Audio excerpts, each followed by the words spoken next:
Bienvenue à tous et à toutes. Aujourd'hui, nous entamons la première partie de la leçon de grammaire, l'expression du temps, page 348. Nous commencerons d'abord par lire le texte, ensuite nous répondrons aux questions de la rubrique « Observons ». Le jeune capitaine John Mangles dirige un bateau qui a heurté des rochers. Vers 4 heures, les premières clartés apparurent dans l'est. Les nuages se nuancèrent légèrement sous les pâles lueurs de l'aube. John remonta sur le pont. À l'horizon pendait un rideau de brume. Quelques contours indécis flottaient dans les vapeurs matinales, mais à une certaine hauteur. Une faible houle agitait encore la mer, et les flots du large se perdaient au milieu d'épaisses nuées immobiles. John attendit. La lumière s'accrut peu à peu, l'horizon se piqua de tons rouges. Le rideau monta lentement sur le vaste décor du fond. Des récifs noirs pointèrent hors des eaux. Puis, une ligne se dessina sur une bande d'écume, un point lumineux s'alluma comme un phare au sommet d'un piton projeté sur le disque encore invisible du soleil levant. La Terre était là, à moins de 9000. La Terre, s'écria John Mangles.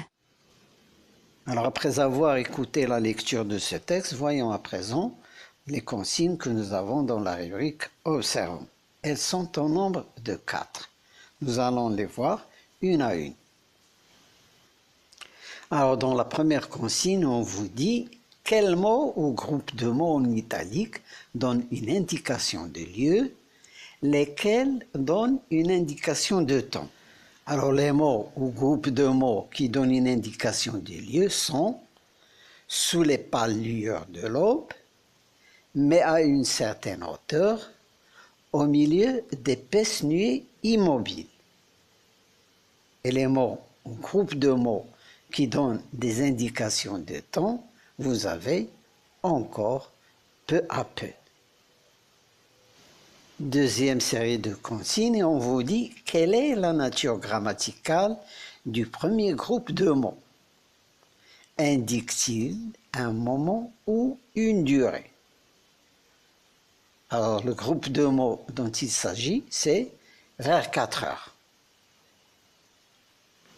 Alors le groupe nominal dont il est question, sa nature grammaticale, c'est un groupe nominal prépositionnel. Donc c'est un groupe nominal qui est introduit par une préposition. Et il indique un moment. C'est donc un complément circonstanciel de temps. Le moment qu'il indique, c'est vers 4 heures. Troisième consigne sous forme de question. Grâce à quel mot peut-on savoir que la scène se passe à 4 heures du matin et non pas à 4 heures de l'après-midi? Grâce à quel mot peut-on savoir que la scène se passe à 4 heures du matin et non pas à 4 heures de l'après-midi? Alors nous avons à la ligne 3 le mot « aube » et ce mot il permet de savoir que la scène se passe à 4 heures du matin. Nous avons également le groupe de mots « première clarté » et ce groupe de mots confirme l'idée que la scène se passe à 4 heures du matin et non à 4 heures de l'après-midi. Quatrième série de consignes entre guillemets des récifs noirs pointèrent, également entre guillemets une ligne se dessina. Quel mot indique que ces deux événements se suivent? Deuxième partie, le récit suit-il ici l'ordre chronologique? Alors la réponse, nous avons à la ligne 10 le mot « puis ». Et ce mot indique la succession de ces deux événements. Des récifs noirs pointèrent, puis une ligne se dessina. Donc le récit suit ici l'ordre chronologique puisque l'événement qui s'est passé en premier lieu est rapporté en premier et celui qui s'est passé en second lieu est rapporté après. Voyons à présent ce que nous devons retenir à propos de l'expression du temps. Que nous dit la rubrique « Précisons ». Alors premièrement, le temps. On vous dit en grammaire, le mot temps recouvre de nombreuses nuances. Première nuance, le moment et la date. Alors comme exemple, la scène se passe un matin au mois de février. Alors un matin ici, c'est le moment. Au mois de février, c'est la date. Deuxième nuance, la durée. Exemple, la lumière augmente peu à peu, c'est-à-dire qu'elle met du temps pour augmenter. Elle s'étale dans le temps. Troisième nuance, la fréquence, la répétition. Comme exemple, vous avez chaque jour, le bateau avait un problème. Alors, la fréquence, c'est chaque jour. La répétition se fait chaque jour. Quatrième nuance, la simultanéité, c'est-à-dire que les actions se passent en même temps. Exemple, Jonathan dit, la lumière s'accrut peu à peu. Alors dans cet axe de temps, vous avez au même point, John attendit et la lumière s'accrut. Cinquième nuance, l'antériorité et la postériorité. Une action se passe avant ou après une autre. Exemple, des récifs pointent, puis une ligne se dessine.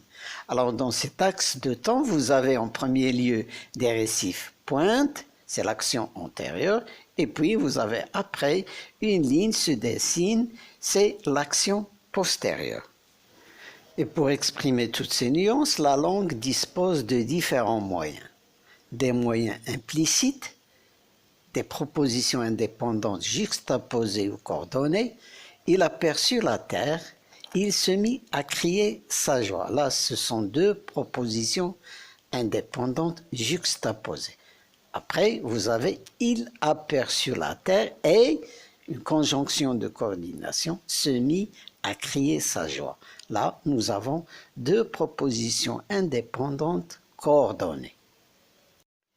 La langue a également des moyens explicites. La conjugaison, les temps verbaux, des mots, le vocabulaire du temps et une fonction grammaticale, la fonction complément de temps.